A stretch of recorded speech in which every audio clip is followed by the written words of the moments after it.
अस्सलामुअलैकुम नाज़रीन, और मैं हूं आपकी मेज़बान सुंबल ज़िया। नजर डालते हैं आज की अहम तरीन खबरों। मौजूद हमें केडीए एम्प्लॉयज यूनियन सीबीए के दफ्तर में जो कि अब से कुछ देर बाद जो है वो प्रेस कॉन्फ्रेंस होने जा रही है। उस प्रेस कॉन्फ्रेंस का अहवाल बताने के लिए आपको जा रहा हूँ, लेकिन प्रेस कॉन्फ्रेंस का जो मतन हमें मालूम हुआ है वो ये हुआ है कि सीबीए एम्प्लॉयज यूनियन जो है वो खासतौर सूबाई वजीर बल्दियात के खिलाफ और सिंध हुकूमत के खिलाफ जो है वो अदालत से रजू करने जा रही है। खासतौर पे इनकी चार्टर डिमांड जो है अब तक मंजूर ना हो सकी, जिसकी बिना पर ये मजबूरन का कहना यह है कि 22 मार्च को इनकी डेट जो है ख़त्म हो रही है।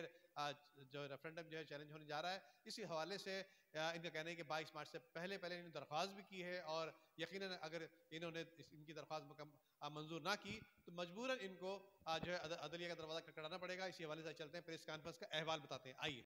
सीबीए नहीं थी तो जब केडीए एम्प्लॉयज यूनियन बरसर इख्तियार सीबीए होकर आई तो यहाँ पर सबसे बड़ा इशू मेडिकल का था। यहाँ पर एक कार्ड लाइफ इंश्योरेंस के नाम से था जो कि मेडिकल के नाम पर लोगों को नहीं मिल रही थी। जो लोग के पास स्टेट लाइफ इंश्योरेंस का कार्ड हुआ करता था वो जाते थे, लेकिन उनको वो मेडिकल मुयस्सर नहीं हुआ करते थी। आखिर में सीबीए एमकेएम पाकिस्तान जब बरसर इख्तियार आई तो उन्होंने सबसे बड़ा हस्पताल डाउ मेडिकल हॉस्पिटल को पैनल पर लिया और डाउ लेबोरेटरी को पैनल पर लेकर दोबारा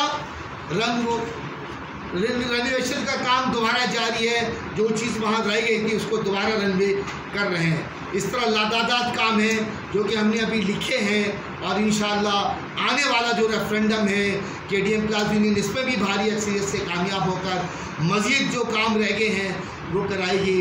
इसी तरह 17 ग्रेड के सब इंजीनियर थे, इसी तरह जो मैट्रिकुलेशन के मुलाजिमीन थे जिन्होंने मैट्रिक पास किया हुआ था लेकिन उनको वो एलडीसी के पोस्ट पर नहीं रहते, उनके लातादाद उन लोगों को हमने एलडीसी कराए जो प्यून थे, चपरासी थे, कल्लासी थे, जो बायोमेट्रिक पूरे मैट्रिक का सर्टिफिकेट उनके पास मौजूद था। इसी तरह और बहुत सारे चीज़ें भी मौजूद है।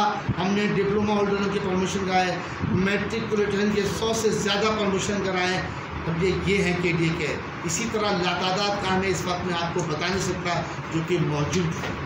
जिस तरह हमारे मुतालबात 122 है, इस तरह हमने इससे ज़्यादा जो है अपने 2 साल के दौरे इख्तियार में साल भर से चार्टर डिमांड की कराने में कोशिशों में लगी हुई है।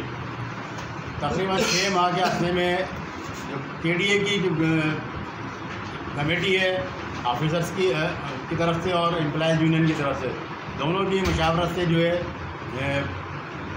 तकरीबन हमारी जो है 122 नुकात पे बातचीत हुई और हमने इसको जो है आपस में मंजूर किया मैनेजमेंट ने।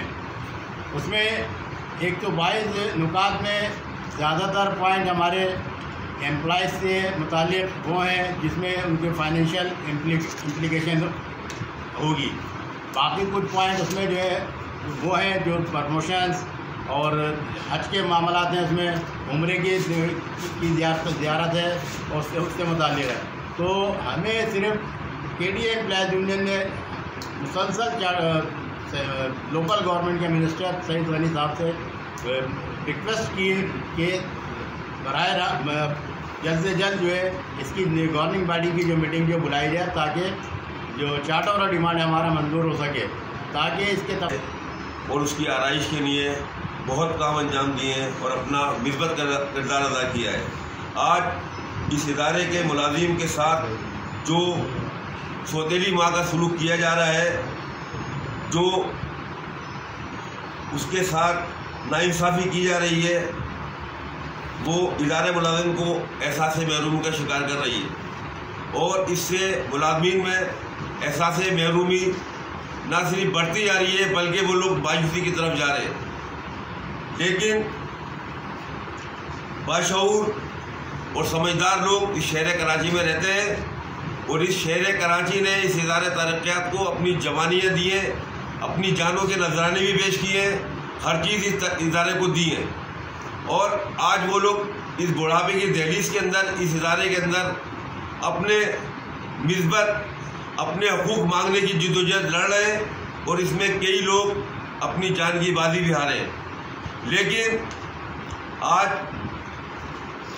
इस इदारे को बचाने के लिए CBA अपना मिसबत किरदार अदा कर रही है और CBA का हर मेंबर CBA के जिम्मेदारान के साथ खड़े होकर इस काम में मसरूफ़ अमल है और अपनी तमाम तर मसरूफियात को छोड़कर